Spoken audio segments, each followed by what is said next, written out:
উকুন দূর করার 3টি ঘরোয়া উপায় নিয়ে আজকের মূল আলোচনা। প্রথমটি হচ্ছে ঔষধ, যা একবার ব্যবহার করলে সব উকুন নির্মূল হয়ে যাবে। দ্বিতীয়টি হচ্ছে ঔষধ ছাড়াই প্রাকৃতিক উপায়ে চুল ভিজিয়ে উকুন দূর করার উপায়। নাম্বার 3, ভেষজ পদ্ধতি, ভিনেগার, নারকেল তেল, পেঁয়াজ ও রসুন দিয়ে উকুন নির্মূল। যেটা আপনার পছন্দ সেটাই ব্যবহার করতে পারবেন এই 3টার মধ্যে। প্রথমে আসি ঔষধ। ওষুধটির নাম হচ্ছে আইভারমেকটিন। যারা বাংলাদেশ থেকে দেখছেন তাদের জন্য আইভারমেকটিন গ্রুপের মধ্যে হচ্ছে এলাইস লোশন বা লাইসনিল নোসল, যা একবার ব্যবহার করলে উকুন দূর হয়ে যাবে চিরতরে। আর যারা ভারত থেকে দেখছেন তাদের জন্য আইবেরিয়া শ্যাম্পু। এই লোশনটি কিভাবে ব্যবহার করতে হবে বা কতক্ষণের মধ্যে কাজ করবে এই বিষয়ে এখন বিস্তারিত বলবো আপনাদের। লোশন ব্যবহারের পূর্বে নির্দেশাবলীগুলো জেনে নেওয়া জরুরি। বুঝে অনুসরণ করে এলাইস লোশনের সঠিক প্রয়োগ নিশ্চিত করতে হবে। লোশন ব্যবহারের পূর্বে অবশ্যই মাথা ও মাথার চুল সম্পূর্ণরূপে শুকিয়ে নিতে হবে। লোশন সরাসরি মাথার শুকনো চুলে এবং মাথার তালুতে প্রয়োগ করতে হবে।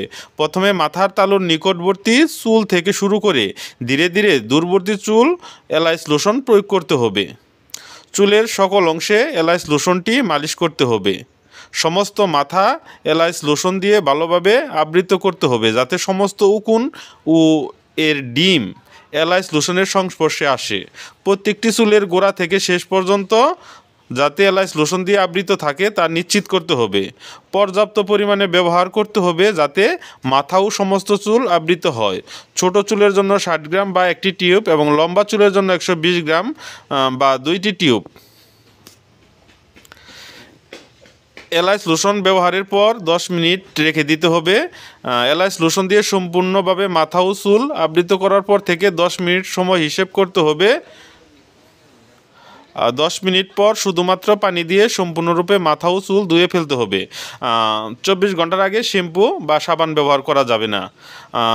লোশন ব্যবহারের পর ভালোভাবে হাত ধুয়ে ফেলতে হবে।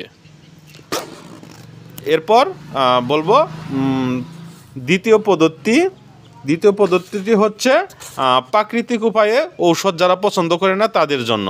এটি প্রথমে শুকনো চুলে যদি আপনি চিরুনি দিয়ে মাথা আঁচড়াতে হবে। শুকনো চুলে চিরুনি দিয়ে মাথা আঁচড়ালে বড় বড় উকুনগুলো পড়ে যাবে, কিন্তু ছোট উকুন বা নিক এগুলো মারা যাবে না বা পড়বে না। তাই চুল ভিজিয়ে চিরুনি দিয়ে আঁচড়াতে হবে, তাহলে সম্পূর্ণরূপে নিধন করা সম্ভব। এইভাবে কয়েকদিন আঁচড়ালে মাথার উকুন সম্পূর্ণভাবে কমে যেতে পারে। নাম্বার 3, ভেষজ পদ্ধতি। এবার ভেষজ পদ্ধতি সম্বন্ধে আপনাদের বিস্তারিত জানাবো। ভেষজ পদ্ধতিতে রয়েছে ভিনেগার। ভিনেগারে থাকা অ্যাসিটিক অ্যাসিড উকুনের বিষ। আঙ্গুলে কিছুটা পরিমাণ ভিনেগার নিয়ে মাথার ত্বকে ভালো করে মালিশ করে নিন। 10 মিনিট পর প্রথমে জল দিয়ে পরে হালকা শ্যাম্পু দিয়ে ধুয়ে ফেলুন। টানা 2 মাস, সপ্তাহে 3 দিন এটি ব্যবহার করুন, উপকার পাবেন। নাম্বার 2, টি অয়েল। অলিভ অয়েলের সঙ্গে 20 ফোঁটা টি অয়েল মিশিয়ে তুলো দিয়ে মাথার তালুতে লাগান। রাতে মাথায় কিছু একটা জড়িয়ে ঘুমান, সকালে উঠে শ্যাম্পু করে নিন। রোজ না হলেও একদিন অন্তর অন্তর এটি করুন, উকুন পালাবে। নাম্বার 3, লেবুর রস ও রসুন।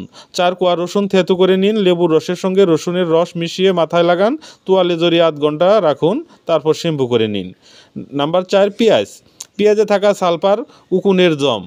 6টা মাঝারি সাইজের পেঁয়াজ বেটে রস করে নিন, মাথায় লাগিয়ে 2 ঘন্টা মতো রাখুন, তারপর শ্যাম্পু করে ফেলুন। সপ্তাহে বেশ কয়েকবার করতে পারলে উকুন দ্রুত বিদায় নেবে।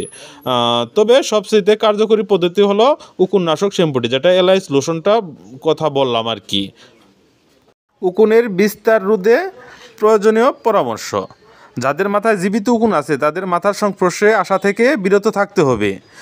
চিরুনি, ব্রাশ, টুপি, স্কার্ফ, ব্যান্ডেনা, রিবন, চুলের ব্যান্ড, তোয়ালে, হেলমেট এবং চুল সম্পর্কিত ব্যক্তিগত সামগ্রী অন্যের সাথে শেয়ার করা থেকে বিরত থাকুন, তাদের উকুন থাকুক বা না থাকুক।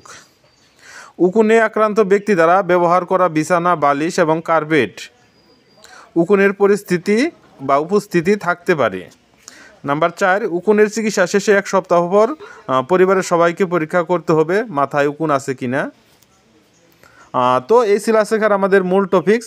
আবার নতুন কোনো ভিডিও নিয়ে আপনাদের সামনে চলে আসবো। সে পর্যন্ত সবাই ভালো থাকবেন, আর আমাদের ভিডিওটি লাইক, কমেন্ট, সাবস্ক্রাইব করতে বলবেন না। ধন্যবাদ সবাইকে।